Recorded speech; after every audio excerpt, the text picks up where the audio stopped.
Image को digitise करने के लिए क्या क्या स्टेप्स इन्वॉल्व होते हैं? Do you know about it और want to explore? Watch this video till the end. Hello everyone, I am Divya Shrivastava, co-founder and CEO of Artificial Intelligence Research and Development Lab. I did my PhD from IIT Jodhpur, and this series is all about my PhD work, what all chapters, what all research work I did, where my research work is being published. So I welcome you again to the next episode of this series. हमने last वाले episode में देखा कि form processing क्या होती है, what are the different type of forms images are there, उनमें क्या चैलेंजेस मीट आउट करने पड़ते हैं. Now in this video we will study about hand written form images and the जो पर्टिकुलर टॉपिक पे मैंने काम किया we will discuss about it. So watch till the end to get more details of it, where my work was published. I'll discuss it all in detail. Starting with it, hand written form images. Hand written form images कौन सी होती हैं? जिसमें कि जो field का label है, जो क्वेश्चन पूछा गया है वो प्रिंटेड फॉर्मेट में होता है और जो यूज़र उस क्वेश्चन के रिगार्डिंग जो आंसर देता है वो हैंड रिटन होता है. So hand written form images आपको हर जगह मिलती होंगी. आप बैंक में जाते हो चेक जमा करने के लिए, कैश को विड्रॉ करने के लिए, कैश डिपॉजिट करने के लिए, जो भी काम हो, you always fill out that form. Medical field में जाते हो, हॉस्पिटल्स में जाते हो, you always fill out the form.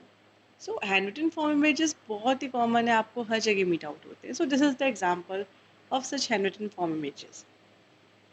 अब हमारी प्रॉब्लम क्या थी, हमने कौन सी फॉर्म को टारगेट किया? So these are the field labels जहाँ पर यूज़र से कुछ क्वेरीज होती हैं जो पूछी जाती हैं, और these are the field values जहाँ पर regarding to that queries user उसका आंसर लिखता है अपने हैंड रिटन फॉर्मेट में. So we have marked it as field label and field value.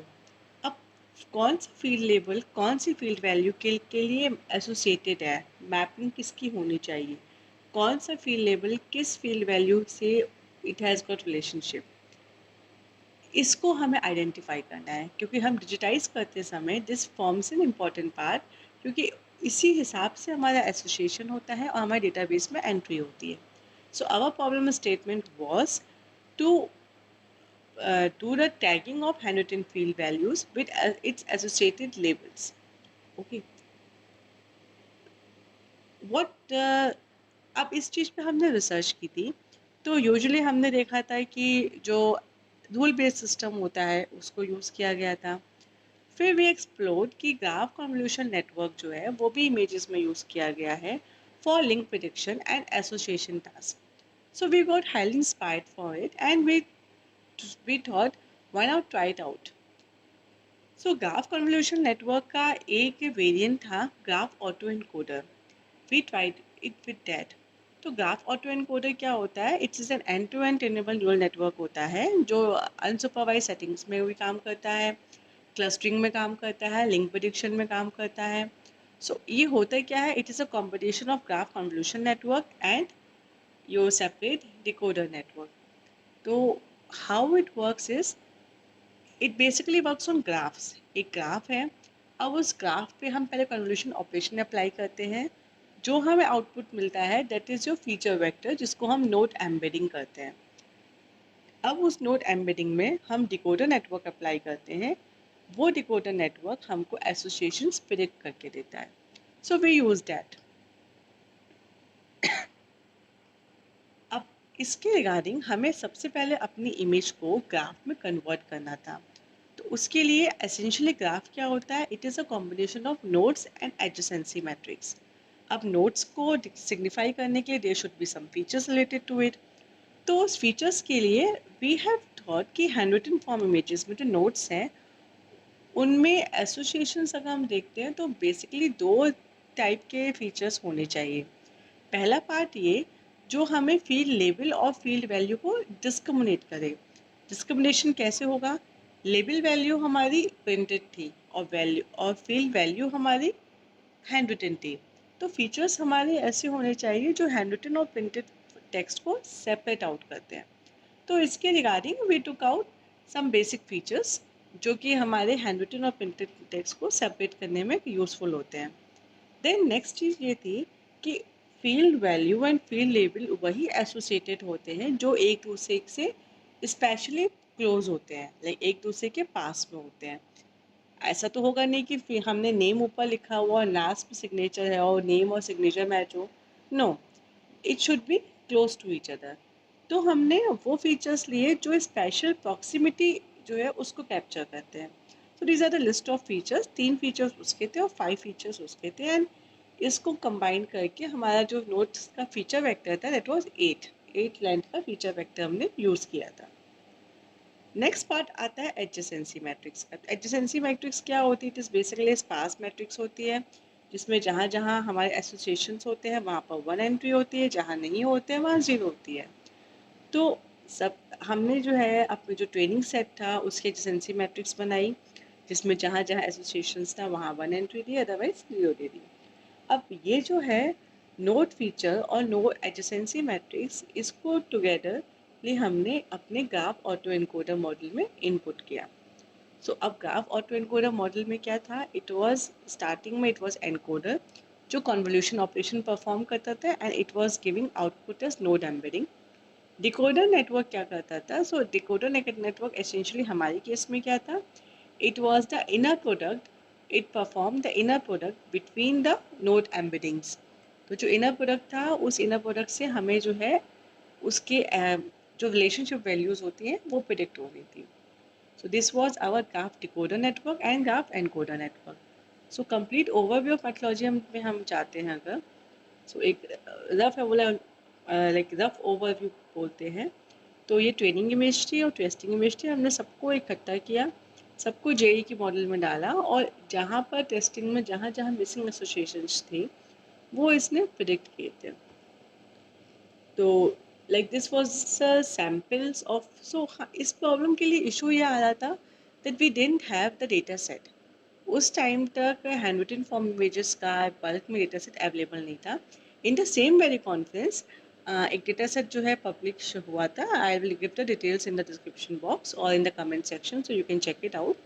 But उस टाइम पे we were not having data set, so we have prepared our own data set inspired from 20 real life जो आपके forms होते हैं, जो templates होती हैं उसको यूज़ किया था। वो टेम्पलेट्स कहाँ से ली थी? So it were taken from government sectors, from private banks and all, government banks, then we took it from hospitals.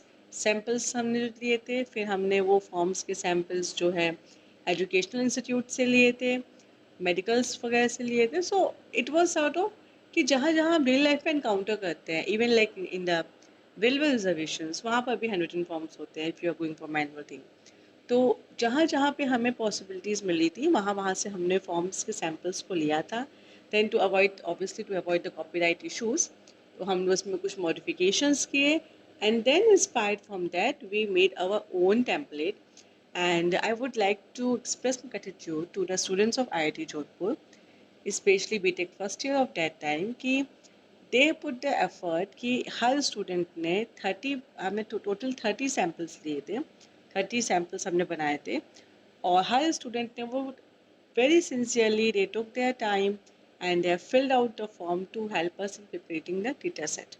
So this is the sample images of this data set. So you can see that yes, it has captured a vast type of templates, vast varieties, as much as we could do. Now coming to results. So very first thing I would like to say कि उस time तक ये form fill associations का काम हुआ नहीं था. So we didn't have anything जिससे कि हम अपको ऐसे benchmark लेते. So it was our model itself. तो हमने we did the ablution studies on all और उसको करने के बाद फिर हमारे results आए हैं. तो if you can see over in the bottom side, second bottom row, it's like green associations are there, it's blue associations are there. तो green associations वो थे जहाँ पर like in the last very fact side it is green. So it was there जहाँ पर association नहीं होना चाहिए था but it gave. तो ये मैं आपको बताऊंगा फिजिक्स की क्रिटिकल एनालिसिस क्या क्या थी। तो ये इसलिए हुआ था क्योंकि दे वर क्लोज टू ईच अदर और हैंडरिटन लाइन थी, तो उस लाइन की बेसिस पे मॉडल ने कंक्लूड किया कि कुछ टेक्स्ट कुछ है इसमें और ये वाला लेबल किसी और के पास पे नहीं था, एसोसिएट नहीं हो रहा था, so it was associated. And one negative result which I told of mine is over here, जहाँ पर आपका negative associations था कि in the last where जहाँ पर ID मांगा गया है, फिर आपका phone number है. So ID and phone number are also getting, this mobile is also getting linked. तो ये भी इसलिए क्योंकि हमारा फीचर टाइप क्या आता है कि हैंड रिटन और प्रिंटेड का पेयर होना चाहिए और स्पेशली क्लोज होना चाहिए. तो वो कंडीशन सेटिस्फाई करने की वजह से यहाँ पर it was negative association. So yes, this was our work.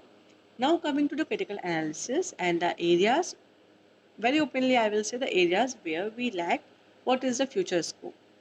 So very first thing, दो features जो हमने लिए थे that were handcrafted. कि हैंड रिटन और प्रिंटेड टेक्स्ट को सेगमेंट करने के लिए we took the 5 features, special proximity को मेजर करने के लिए we took the 3 like features.